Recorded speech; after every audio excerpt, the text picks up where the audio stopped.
welcome back to the Daily Dose, my friends. We are here for day number 286 in our Bible reading journey. If you need to get a copy of the Bible reading plan, there is a PDF guide available to you down below at no charge. Go click on that link down in the description, down there below, and click that link. It will automatically download a copy of the Bible reading plan in the form of a PDF document to your smartphone, your laptop, your tablet, your PC, whatever device it is that you are using. So, go grab that if you don't have it already so that you can follow along with us. Today, we have got Acts chapter 15 and 16 that we're going to be looking at, and we also have Psalm number 126 on our reading plan for today. We do not, unfortunately, have any supplemental videos from our friends at Read Scripture, so y'all are stuck with me, but that's all right. It's your boy. All right, so first thing we're looking at today is a council in Jerusalem, and I think that this is one of the first church councils. I recently read a book, and again, let me clarify. When I say that I read a book, it usually means I listened to an audiobook because I spend a lot of time on the road for work, driving around, and I listen to a lot of audiobooks. I also like to listen to audiobooks as I'm falling asleep at night. Audiobooks are the best invention ever. So, I read, aka listened, to a book on church history, and it starts off with basically the beginning of the New Testament, right? The stuff that went on around that time, and it goes all the way up to the present day. It was a super long book, long read, but it was interesting, and it talks about the various church councils that came together to discuss and get clarification on major issues that were confronting the church at various times, right? So there were a handful, I think, of very notable church councils that have happened over the centuries. But it looks like this is probably one of the first church councils, so to speak. So beginning at the very first verse in chapter 15, it says, "Certain people came down from Judea to Antioch and were teaching the believers, 'Unless you are circumcised according to the custom taught by Moses, you cannot be saved,'" right? So here we've got people that were teaching the believers, and they were saying, look, you believe in Jesus, fine, that's cool, but you're not totally a Christian, you're not totally saved until and unless you get circumcised and follow the law, right?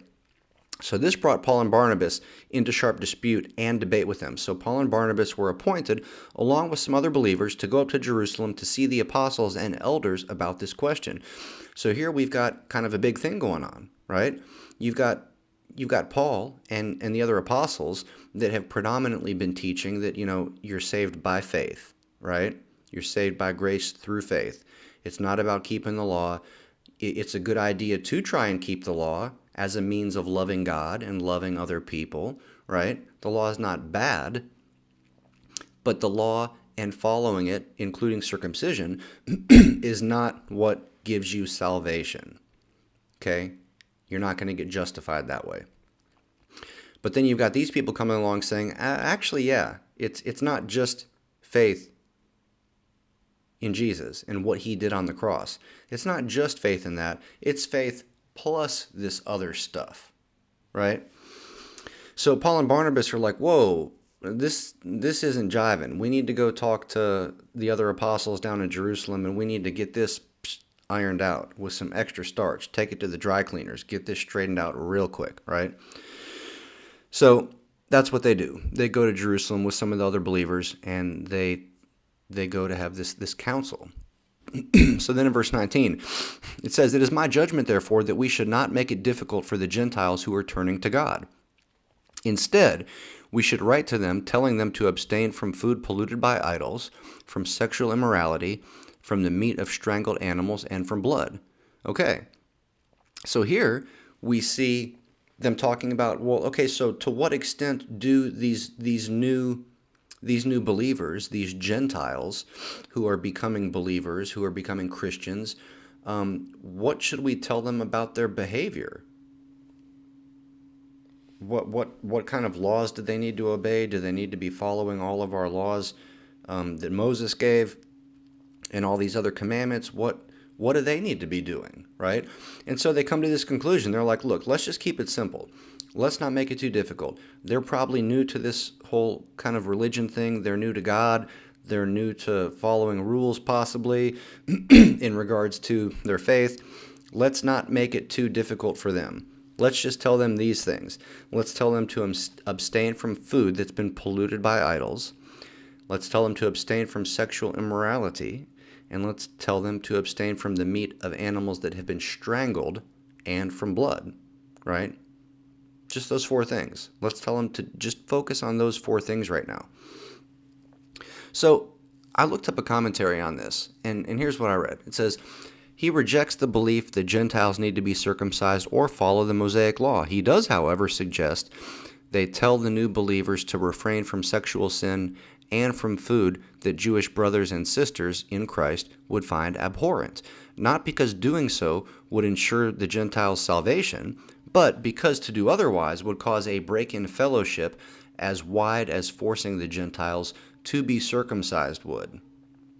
Okay, so that's kind of the consensus from a lot of commentators, but nonetheless, interesting. So, then the council makes a letter, writes a letter, come up with a letter. They compose a letter to Gentile believers. And here in verse 22, it says, then the apostles and elders with the whole church decided to choose some of their own men and send them to Antioch with Paul and Barnabas. They chose Judas, called Barsabbas, and Silas, men who were leaders among the believers. With them, they sent the following letter. And then you can read exactly what the letter says. I'm not going to go over all of that in detail right now. So, then we have something interesting. We have got a disagreement between Paul and Barnabas, and this disagreement is so severe that they split ways.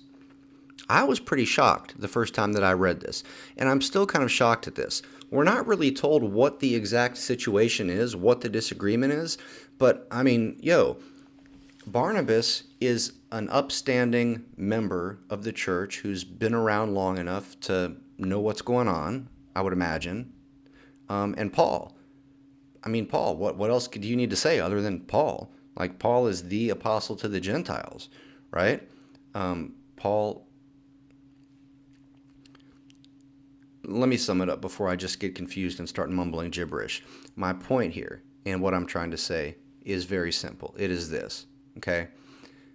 What issue could they have disagreed about? Two people who were professing believers, who we have every reason to believe were exemplary men of faith at this point.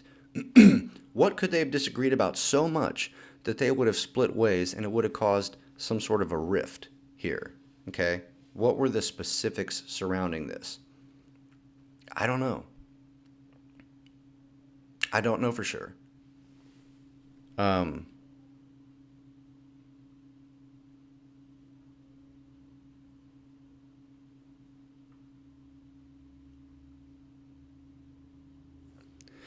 And sorry, I'm getting confused about names. I had said Barnabas. I was actually talking about Mark, although Barnabas and Mark come into play. Well, anyways, let me continue on, and you'll understand as I get a little bit farther into it. If we flash back to Acts 13:13, it says, now Paul and his companions put out to sea from Paphos and came to Perga in Pamphylia, but John left them and returned to Jerusalem. Okay? So John, meaning John Mark. Mark had left them at some point, right? And returned to Jerusalem during a previous portion of their trip. Now, jumping forward to where we are in verse 36, it says, sometime later, Paul said to Barnabas, let us go back and visit the believers in all the towns where we preached the word of the Lord and see how they were doing. Barnabas wanted to take John, also called Mark, with them, but Paul did not think it wise to take him because he deserted them in Pamphylia and had not continued with them in the work. They had such a sharp disagreement that they parted company. Okay, so I'm wondering, is that all there was, right? When I said earlier, we don't know what caused this big disagreement. Well, in a sense we do, right? In a sense we do, but we don't know the details, okay? So John Mark had left them partway through their missionary journey and returned to Jerusalem, right? I don't know why. I don't know the details surrounding that, but he left for whatever reason. right? Maybe Paul thought he was a deserter and he was abandoning the mission. I don't know. But anyways, now they're talking about going back around on another missionary journey, and Barnabas is saying, yo, we need to take John Mark with us again. And Paul is like, nope, not a good idea because he deserted us last time, right? So they get into this heated discussion, this heated debate about basically whether or not to bring John Mark. But I'm wondering if there was more to it than that, right? Because it seems like Paul was really holding a grudge against John Mark for leaving, right? I'm really curious about what the situation was when he left. And that's what I meant. At the beginning of this section, I said Paul and Barnabas get into a disagreement.